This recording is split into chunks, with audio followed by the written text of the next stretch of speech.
Hello everyone, and welcome back to another movie review after a ridiculously long time. Today I'm going to be continuing my Criterion review series, but instead of going in order, like I had previously stated, I'm going to be jumping around in the collection. I'm going to eventually be going in order, like I want to review the number 2 Spine within the week.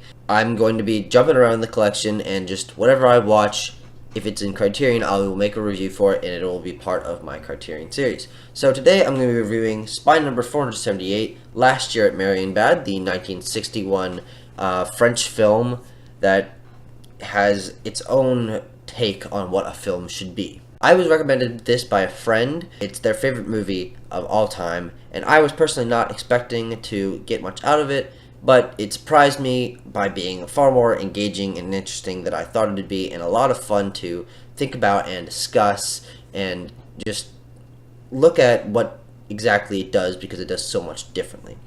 So, a quick summary of the plot is a man and a woman meet at a very fancy hotel, and they have never met before, or so you think, until the man begins to describe to the woman that they met 1 year ago at the same hotel, and they made a plan to run away together and be in love and all that, but the woman remembers absolutely none of it. So the movie revolves around the man describing in vivid detail these scenes and flashbacks of 1 year ago when they were meeting up and they were having conversations and walking around the gardens and all of that.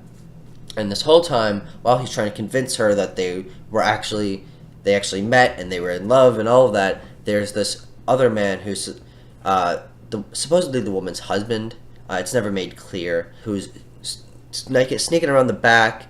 He's playing this strange card game. He's trying to figure out what's going on. He does some weird stuff. But basically, there are 3 characters, a very interesting plot, and it goes from there. I'm going to start with the negatives of this movie. Is just 4 things. They don't give you the names of the characters at all. In fact, even on Letterboxd, which I was learning about this movie on, the names of the characters are like M, X, and W, which I think it doesn't really ruin the movie itself, but it does ruin the thinking and discussion about the movie in a small way, because it's much more difficult to discuss a movie where you have to say man, woman, other man, rather than actual names. So that was sort of just a disappointment to me. It also has strange pacing in the opening few 20 minutes or so. The credits are a slow panning around the hotel, looking at all the beautiful sets they've made, which is okay, and then it jumps straight to panning around the hotel, viewing all these other people's conversations, men dressed in suits, women dressed in elegant dresses, drinking fancy drinks, all of that, having their conversations, which, yes, does build the atmosphere and the environment of this being a very high-class hotel, but it does feel really sloppy sometimes, and it ends up kind of being pointless. And this is a short movie. It's like 94 minutes, so that 20 minutes of screen time is kind of just blown past and doesn't really stick out in your mind for any particular reason except for being strangely paced. Another thing is that the music in this movie is just god-awful, in my opinion. It's just harsh, dissonant organ chords, just randomly, when people aren't talking. But luckily, people are talking quite a bit, so you don't get a ton of it. But the music that there is, I could not enjoy, and it just frustrated me every time it came on. And final complaint is that it's sometimes hard to tell what exactly is a flashback.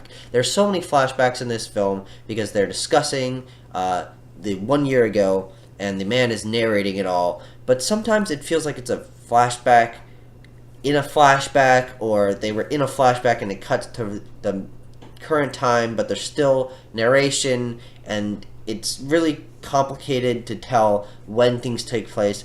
Luckily, it is a non-linear storytelling film, so this doesn't really affect the story itself, but it kind of just messes with your head, and maybe that's what they were going for, but to me, that was kind of a negative. Alright, let's move on to the positives. So, First off, the set design and the costume design and the lighting and all the physical attributes of this film, of how they designed it and things of that nature with the cinematography and things that don't relate to story, are all absolutely incredible. They made amazing sets for this place. There's one set that they continuously use of the gardens behind the hotel, which I thought was just amazing. The camera work is also amazing. There's a lot of panning going around rooms and behind walls and things like that, and it really sets the tone of being the panning around, viewing all the characters as they're doing things at the same time and things like that.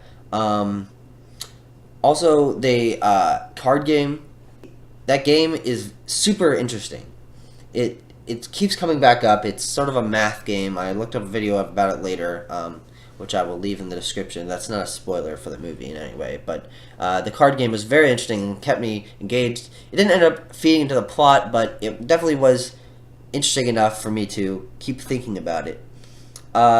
They also is the story of a man remembering something so vividly and then the woman not knowing anything at all is such an interesting and engaging mystery, and it makes the story so compelling to watch that I kept feeling myself like, oh, this is going to be boring, but they would do something to pull me back in and make another plot twist or small plot point that would keep me engaged, and that went straight through to the end, and I really appreciated that. And those plot twists themselves were sometimes interesting, sometimes engaging, but they happened and keeps you interested the entire time.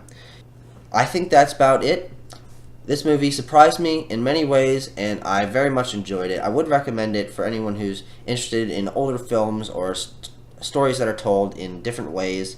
I give it a 4.5 stars out of 5, and I have to say that you should go see this movie, in my opinion.